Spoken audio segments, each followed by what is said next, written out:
Boa noite. Para falar sobre os desdobramentos dos conflitos na Síria, o Canal Livre recebe a psicanalista Claude Fad Hajar. Ela é síria e autora do livro Imigração Árabe, 100 anos de reflexão. Participam também do programa desta noite os jornalistas Fernando Mitre e Boris Casoy. Boa noite, bem-vindos. Eu abro com uma pergunta para os dois. Na opinião de vocês, essa intervenção iminente se justifica moral e politicamente ou não? A senhora começa, por favor, doutora. Boa noite, senhoras e senhores. Eu realmente agradeço essa pergunta, porque, na minha opinião, não se justifica nem moral e nem politicamente quando há aliança clara entre Estados Unidos e Jabhat al-Nusra introduzida na Síria para destruir a Síria. Não a Síria que o VT mostrou, mas a Síria laica, a Síria independente, a Síria segura, a Síria que tinha condições de saúde, de higiene, estudo grátis, totalmente grátis. A Síria segura que eu faria questão de morar lá se pudesse, e era esse o meu projeto de vida, senhores.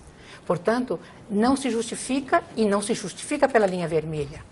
Essa linha vermelha não foi interceptada pelo Bashar al-Assad. Mas a senhora discorda, evidentemente, da denúncia. Eu não só discordo, Fernando, mas eu vou mais longe. Eu diria que a questão ali não são as armas químicas que o Bashar al-Assad tenha ou venha usar, porque ele não usou, mas as armas químicas que entraram pela fronteira da Turquia e que foi delatado e foi relatado, as armas químicas pegas com Jabhat al-Nusra na fronteira turca e que a Rússia mostrou e toda a imprensa internacional mostrou. As armas químicas não foram usadas por Bashar al-Assad. Na verdade, o grande medo e o grande desafio ali é porque Israel está do lado. E eu me pergunto se as armas usadas por Israel para atacar a Síria durante 3 vezes, durante este ano, e que corajosamente Bashar al-Assad não revidou, porque teria feito sim aí um grande estrago na região, e ele poderia ter revidado, essas armas foram nucleares, senhores, nucleares. E isso foi delatado para a ONU, foi relatado para a ONU e está se pedindo a investigação. As armas químicas não são essa linha vermelha. Doutora, a senhora fez uma análise onde a senhora começa com ataques de Israel e com supostas intenções de destruição da Síria. Na verdade, só que tem um fato que o Jaime coloca, que é a própria presença do presidente Assad, ditador, e de uma rebelião popular que é real. A senhora não vai dizer que essa foi uma rebelião provocada por outro país. Havia uma grande insatisfação que se manifestou mais ou menos dentro do quadro da Primavera Árabe. Boris, eu te admiro muito na televisão, eu adoro que você me instiga assim, a resposta, mas vamos lá. O que realmente aconteceu na Síria foi um aproveitamento daquilo que se chama uma Primavera Árabe. A Primavera Árabe vai acontecer exatamente quando os países da América do Sul, eles vão aproveitar. Eles e Lula, quem? América do Sul, Mas Brasil... quem aproveitou? Calma que eu vou chegar lá. O que acontece acontece um fato em Tunis, se vai na rua, acontece um fato que se copia, porque isso aqui foi um dominó, um efeito dominó. Tunis, acontece, o cara se imula, mas tudo isso é muito bem orquestrado. Aqui eu tenho um texto, eu gostaria até de passar para vocês, como é que se faz uma revolução, senhores? Como é que eu faço com que os intelectuais, os pensadores, e as classes externas e internas, elas façam... Como é que eu fabrico uma revolução? Isso está escrito aqui. Eu não é uma análise minha do David... doutora Claude? É do David Rohrer. Doutora, não havia nem caldo de cultura, quer dizer... Querido, posso terminar só a minha resposta? A Síria era uma comunidade feliz, o povo vivia muito feliz? Eu diria que sim. Eu diria, e eu fui 33 vezes à Síria, tenho casa na Síria, tenho parentes na Síria, e hoje os meus parentes, senhor, estão todos eles, cada um num lugar. A minha tia de Alepo está cercada pelos rebeldes de Jabhat al-Nusra, que ela não compreende o que eles falam, porque eles não são sírios, eles não são rebeldes sírios, eles são rebeldes de Jabhat al-Nusra e não falam árabe. Se falam um árabe que nós não compreendemos, porque não é um árabe da Síria, eles vieram todos de fora. Você não tem, eles te dizem, a minha tia diz, literalmente, ela e minhas primas, 1% dos revoltosos não são sírios. Tudo que nós temos... Teve um período, sim, que houve uma maioria de mais ou menos 10%, que foi com o tempo voltando e se reestruturando junto com a sociedade síria.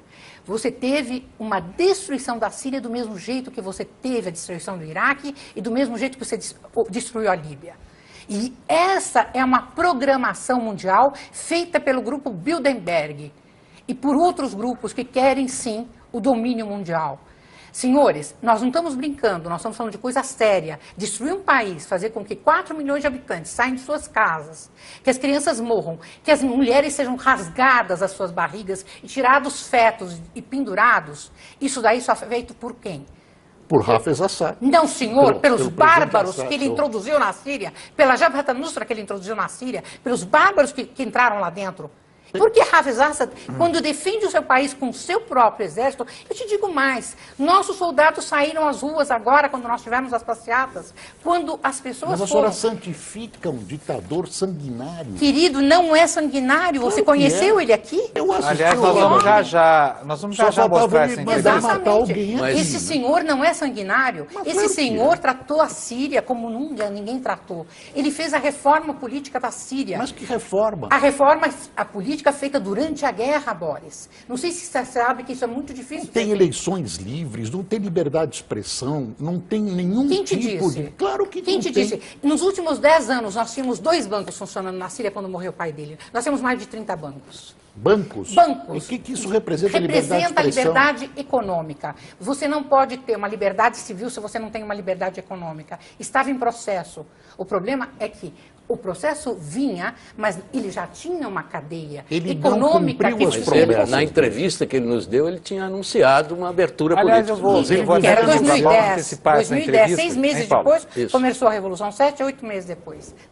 Foi 30 de junho de 2010. Mas, Panunzi, a doutora precisa explicar depois esse grupo que, Esse segundo grupo ela, organizou Bilderberg, essa invasão da Síria. Esse grupo, na verdade, é um grupo que está...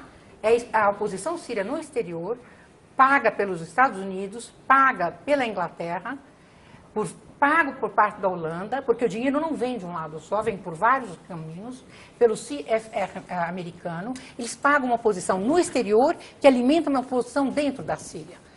Existia, não estou dizendo que eles viviam. Eu mesma sou opositora, se você quiser me considerar assim. Eu sou de um partido político que hoje está na Reconstrução Nacional, que é o Partido Político Social Sírio, e que é uma oposição. O Ali Haidar é o presidente desse partido e é um ministro na Síria. Nós somos oposição, sim, mas uma oposição limpa, branca, Nesse sem caso é uma armas. coalizão, né? Nesse caso é uma coalizão. Olha, Agora é já uma que coalizão. falamos, eu vou Agora interromper é uma a senhora coalizão. só um segundinho, nós vamos poder brigar durante mais quase uma hora. É Claro inevitável que há haja. presença de forças Sem extremistas dúvida. e há isso eu quero interesses que ele- enormes. Isso não há dúvida. Não, Mas eu em não qualquer- tenho dúvida. em Depois qualquer da conflito agudização hoje. do Mas conflito, entram, se materializam as Boris, eu interferências estive na da Síria em Arábia 2008. Saudita. Em 2008, eu fui convidada por um partido que estava se formando na Síria, na clandestinidade ou não, e a fazer parte desse partido. Eu fui visitar Hama, citada aqui. Foi um reduto sunita, puramente. Eu sou uma mulher cristã, fui levada por uma pessoa sunita que eu conheci, que era um negociante.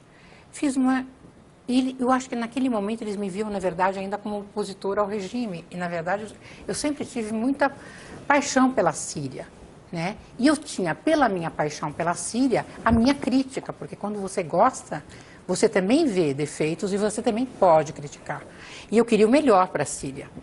E eu me dava esse direito de fazer as minhas críticas. E eu fazia as críticas em alto e bom tom e nunca fui reprimida, Boris.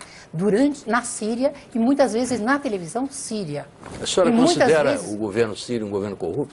Eu considero que parte do entorno do governo é corrupta, sim. Como nós temos corrupção no Brasil, como nós temos corrupção em todas as partes do mundo, inclusive em Israel, nós temos sim na Síria corrupção. E se não fosse a corrupção, Dmitry, nós não teríamos a entrada de armas que ficaram estocadas dentro dos túneis, por debaixo da terra. Porque quando foram se construindo os hotéis e as coisas maravilhosas que Catar e a Arábia Saudita construíram na Síria, por debaixo tinha túneis cheios de armas, que passavam carros. blindados, e não se sabe como que a Síria, este monstro que você escreve, Boris, que você diz que é um Estado policial, se realmente era um Estado policial, ele teria visto isso. Eu só posso justificar isso pela corrupção, senão nós não teríamos as armas entradas do jeito que entraram. Entraram sim e pela corrupção. O fato de ter corrupção não justifica a destruição do país, de suas instituições. E eles não destruíram as instituições sírias. Isso segurou. O que segurou a Síria foi o seu exército e suas instituições. E seu povo que ama a sua terra. Se existe alguma coisa que diferencia, por exemplo, a Síria da Guerra Civil Libanesa, foi que quando se pergunta para um sírio, você é sunita, alauíta ou xiita, ele vai te dizer, eu sou sírio. Ele não vai dizer, eu sou sunita. Está insinuando que os libaneses não são patriotas como os sírios? Não estou insinuando, senhor, também sou libanesa, também amo o Líbano. O problema é outro, eu estou dizendo que a primeira coisa que caiu no Líbano foi o seu exército. O exército na Síria em 2 anos e meio não caiu. Se não caiu, foi graças ao apoio popular que o Bashar tem. Se ele tem tanto apoio popular, por que nunca se ouviu falar em eleições livres? Simplesmente porque talvez naquela região se pense diferente do que se pensa no Ocidente. Não, isso é uma desculpa. Não, senhor, eu não acho que é uma desculpa. Claro eu não acho que eu devo estar colocando a democracia que eu acredito bipartidária que nós temos no Brasil e a democracia bipartidária que nós temos nos Estados Unidos como modelo a ser seguido pelo mundo. Não precisa ser seguido. Mas eu não entendo assim. Mas não precisa ser um ditador. Veja só, se ele era um ditador, ele é um ditador que fazia feliz o seu povo. Muito mais infeliz sai esse povo hoje, depois da interferência de Jabhat al-Nusra, que considerada da Al-Qaeda e contra os Estados Unidos e colocada na lista negra dos Estados Unidos, hoje ela se alia junto com os Estados Unidos para um ataque. Exatamente o que eu ia perguntar ao Jaime. Como é que você vê isso? Esse grupo rebelde que está infestado de Al-Qaeda, de radicais islâmicos, com apoio dos Estados Unidos. Doutora Clote, queria começar... Ele não tomaria jamais essa decisão neste alto escalão. E ele não precisa da Rússia e do Irã como apoiadores ou não para essa questão, porque ele não mataria o seu povo. Vejam, senhores, nós estamos falando de armas químicas. Essas armas químicas foram, na minha opinião, se vocês querem saber, foram feitas por um terceiro elemento. Não foram os rebeldes sírios, não foram os sírios do governo, foi um terceiro elemento, que pode aí estar o Mossad, pode estar aí o Jabhat al-Nusra, pode estar aí o Pentágono americano, pode estar aí quem vocês quiserem. Um terceiro elemento e não um segundo elemento. Porque nós temos 2 elementos, se nós vamos considerar que nós temos os rebeldes sírios de um lado, os sírios, não do Jabhat al-Nusra, e temos o governo sírio com seus soldados defendendo o seu governo e defendendo o seu povo, porque é o povo da Síria que chama eles. Quem chama os soldados do Bashar al-Assad é o governo. Acabou de ter um ataque agora, neste momento, não tem 10 dias, no Crac de Chevalier. Quem conhece a região sabe que é uma região totalmente de cristãos. Morreram 35 cristãos massacrados pelos rebeldes da Frente al-Nusra que estavam dentro do Crac de Chevalier. Desceram e metralharam eles. Desceram de lá de cima e metralharam eles. Isso não foi com gás, foi com metralhadoras. Cristãos, por que introduzir? Ontem eles entraram em Malula e simplesmente pegaram as suas... e começaram a metralhar todo mundo dentro da praça de Malula. Malula é um centro cristão, né, que para nós é sacro. Malula e Saidneia são 2 regiões sacras para nós. Onde Jesus passou, nós desconfiamos. Onde São Paulo esteve, nós não podemos jamais pensar que frente ao Nusra entre lá e mate os cristãos de lá. Doutora Clote, quando a senhora vê as imagens, as que a BBC divulgou, as outras anteriores, mostrando crianças tremendo, com sintomas claros de intoxicação por gás sarin, como é que a senhora entende aquilo? Eu queria saber mais. A senhora viu, Bashar al-Assad não mataria o seu próprio povo, mas já matou centenas de milhares com armas, vamos lá, convencionais. Primeiro, eu quero dizer o seguinte. Nós temos uma grande desconfiança de mais de 300 crianças que estavam em Latakia,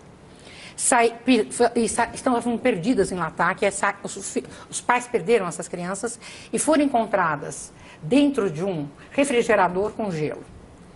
Passou na internet de que essas mesmas crianças são as mesmas crianças e as fotos que foram do gás sarin. foram as mesmas fotos colocadas de um lado e do outro. Você tem a manipulação da mídia feita pela Al Jazeera, pela Al Arabiya, por vários vídeos de TVs, que nós sabemos muito bem que passa pela internet. Eu me pergunto até por que eles fazem o que fazem. Aquele homem que pegou e abriu o peito do outro e comeu o coração dele, que todo mundo viu na internet, por que alguém faz um negócio desse? Faz porque eles cobram por cabeça, senhores.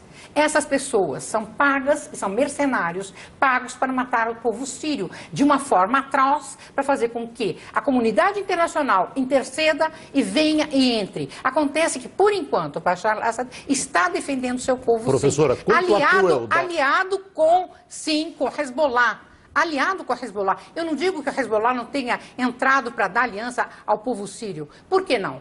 Professora, não tem anjo nessa guerra. Não acho que haja Agora, anjo nessa guerra. Ninguém acha que tem anjo. Ninguém está defendendo os rebeldes. Eu acho que o que tem nessa guerra é muito gás. Obviamente tem sido O extremamente... que tem nessa guerra é muito gás e não é só Mas ali. isso não santifica. A impressão que dá é que a senhora quase considera o ditador Assad como um santo. Primeiro, para mim, ele não é ditador. Para você, é ditador. É ditador a porque não imprensa foi internacional, eleito. Ela diabizou o Bashar al-Assad, não é de hoje, de 2003, quando ele não aceitou entrar na guerra contra o Iraque. O pai dele, em 91, entrou. E matou um monte de gente também. Quem? O pai dele. O pai dele matou 2.000 pessoas, conforme relatório Fala-se em 40 mil. Fala-se de 20 e de 40. E o relatório em inglês eu te passo, Boris. Vou interromper uma vez mais, quero agora mostrar para vocês o que é o caso de Hama que está se referindo. Havia uma convivência ali razoável, menos com relação ao Irã. Porque, por mais que Israel estivesse mais ou menos confortável com o Bashar al-Assad no poder, o Irã ali do lado e o Hezbollah. Mas é muito estranha essa questão do Irã. Por que não é permitido ao Irã ter armas nucleares e é permitido a Israel ter armas nucleares? Eu não entendo. Vocês sabem que se agora acontece um abalo sísmico, aquela região desaparece do mapa? Por um abalo sísmico. Simplesmente, e essa análise foi feita por um sírio durante uma palestra que eu assisti em Damasco, quando a gente discutia a questão de, eu acho que um meteoro que viria, não sei o quê, em 2011, eu não lembro mais, mas era 2011, fevereiro de 2011, eu estava na Síria, em Damasco, e eu assisti essa palestra. Ele falou, é muito pior que aconteça um abalo sísmico, né, que pode destruir realmente toda a região, do que realmente acontecer de alguma coisa do planeta, do céu descer sobre a Terra. Portanto, a minha preocupação são muito mais as armas químicas, as armas nucleares israelenses, do que as supostas e possíveis fabricações de armas nucleares iranianas. A doutrina ela é tão atípica militar que ela não israelense... consegue conceber a ideia da construção de um Estado palestino do lado dela. É tão atípica que ela não tem fronteiras seguras e ela não tem na Constituição dela quais são os seus limites geográficos. Por quê? Porque ela não tem limites, é um país sem limites. Ele nunca aceitou nenhuma das condenações da ONU no Conselho de Segurança ou fora dele. Nós estamos aí ainda aguardando qualquer dia que Israel ainda aceite um Estado palestino, a volta dos refugiados, Jerusalém como capital da Palestina, entende? E a volta das fronteiras de 67. Por que Israel se considera um país acima da lei? Por que ele pode sim ter armas nucleares? Irã não pode. Ele pode sim fazer o ataque que ele quiser, né? Cirúrgico à Síria para atacar não sei o que na Síria e ninguém. Antinuclear. O Irã não teria assinado um tratado de não proliferação de armas nucleares, como o Brasil assinou? E eu me reservo o direito de não responder. Não assinou. Só estou falando em questões legais. Eu acho que a questão não é legal. Eu quero dar uma... Mas deixa eu só falar sobre a questão legal. Só uma rapidinho de resoluções da ONU. O grande problema dessa história, a tragédia a qual a professora faz referência, é que em novembro de 1947, as Nações Unidas aprovaram a resolução 181 da partilha da Palestina. Em maio de 48, 5 países árabes invadiram o Estado de Israel. Aí está a origem do conflito. Quer dizer, não é muito difícil entender por que Israel é um país que tem uma postura altamente defensiva, se na sua origem ele foi atacado, se na sua origem a resolução da ONU foi desrespeitada? Nós já estamos na terceira geração de israelenses. Há 60 e poucos anos Israel existe. Ele continua na origem dele com tanto medo assim? Não me parece, senhor. Ele me parece numa posição muito forte politicamente, muito forte militarmente. É como, pelo menos, ele vende para o mundo. Tanto que quando ele atacou a Síria, ele falou para o Obama, deixa que eu bato. Posso interromper? Pois não. Porque esse assunto estava não com a teria palavra. fim. Eu estava com a palavra. Boris, eu vou te devolver a palavra daqui a pouco, porque eu preciso chamar o comercial e antes dele mostrar aqui uma entrevista do ex-embaixador do Brasil em Londres e também em Paris, Sérgio Amaral. Você quer falar rapidinho agora? Eu acho que atacar a Síria não resolve, porque só se atacar o Palácio do Governo e matar o presidente não é interesse dos Estados Unidos. Eu acho que Obama é um presidente relutante, fraquíssimo, está relutando, está rezando no banheiro, esperando que não aconteça, que o Congresso gongue, que o Congresso não aprove, porque aí ele se desobriga dessa questão da linha vermelha. Mas eu queria deixar uma pergunta para vocês dois. Nós estamos de acordo, embora não estejamos de acordo nas origens do conflito, que é um conflito e é uma questão humanitária gravíssima. Há alguma ideia dos senhores de como isso pode ser resolvido? Eu tenho. Não responda agora. Na minha opinião, enquanto a gente não colocar o dedo na ferida, a gente não vai estar resolvendo o problema. O problema na Síria não é um conflito humanitário feito pelo governo. O problema na Síria está em que a Síria está situada hoje sobre um depósito de gás que passa pelo litoral do norte da Síria, passa pelo Líbano, passa por Israel e Gaza, ele contorna o Egito e vai até a Líbia. Temos também a costa do Chipre e, se não me engano, existe também sinais de gás já na Grécia. Outra coisa, a bacia que tem entre o Kuwait, o Catar e o Irã. Esta bacia dividida pelos dois é que gerou o conflito. O que acontece é, por onde vai passar o gasoduto? E por onde vai ser a saída? Se a saída vai ser Israel, se a saída vai ser a Síria ou se a saída vai ser a Turquia. Se vai ser o projeto Nabucco americano, que já está fabricando 3.900 quilômetros de gasoduto pela Turquia, ou se é o do Gazprom, né, que é o russo, que este já está com o projeto Norte já em funcionamento, que é fazer o projeto Sul, com extensões para o Paquistão e indo para a Eurásia, para o sentido de lá. Parece que, neste momento, a Rússia ela está com mais cartas na manga do que está realmente os Estados Unidos, porque ela conseguiu fechar vários pacotes de atendimento do gás, e a passagem do gás é que está em jogo hoje, senhores. E mais do que isso, enquanto a Arábia Saudita não tirar a mão e parar de pagar os rebeldes, que ela chama de rebeldes e que, na verdade, é frente ao Nusra, que mata e estupra mulheres dentro da Síria, a sangria na Síria não vai parar. Eu acho que essa perspectiva que você levanta é perfeita. Agora eu vou fazer uma pergunta mais pé no chão. O que pode acontecer no Líbano, na Síria, doutora, se ocorrer que os rebeldes acabem assumindo o poder? Quem vai estar no poder se os rebeldes assumirem? Em nome de quem? Bem, não me diga que a Al-Qaeda e os Estados Unidos estarão unidos. Isso não é possível. O que nós vamos fazer, Mitra, uma pequena análise rápida para vocês. Eu gostaria que vocês me ajudassem e pensassem junto comigo. Você tem um grupo que vocês maldizem, que é o Hezbollah, e um país que vocês maldizem, que é o Irã. Mas, na verdade, eles são xiitas. E você tem os grupos sunitas, que são nada mais, nada menos do que os ditadores que estão sentados sobre o dinheiro do Golfo, né? E já estão há mais de um século sugando as riquezas daqueles países. Estes, sim, são ditatoriais. E os sunitas assumiriam o poder? Veja só, se esses sunitas assumissem o poder... Eles são 75% da Síria, é bom lembrar. 65. 65, porque você tem 35% tem os drusos, de diversos, incluindo os curdos, que tem dentro deles alguns sunitas.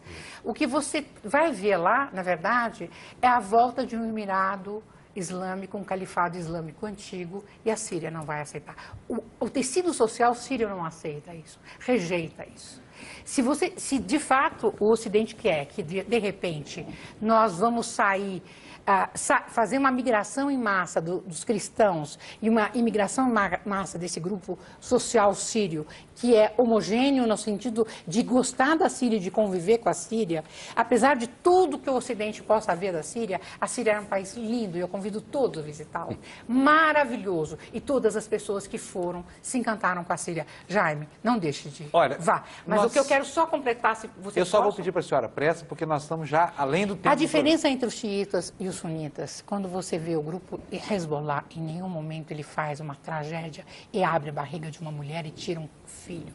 Quando você vê como foi pago pela Arábia Saudita para você instigar os salafistas e os jihadistas dentro da Síria e como eles conduziram a questão da guerra, duas jihades diferentes, uma jihad limpa e outra uma jihad suja, eu fico com a limpa, que é do Hezbollah e do Irã. Bom, como vocês viram, sobrou assunto. O mundo já discute isso há milhares de anos, não seria agora que a gente ia resolver essa crise. Fazer outro programa. Exatamente.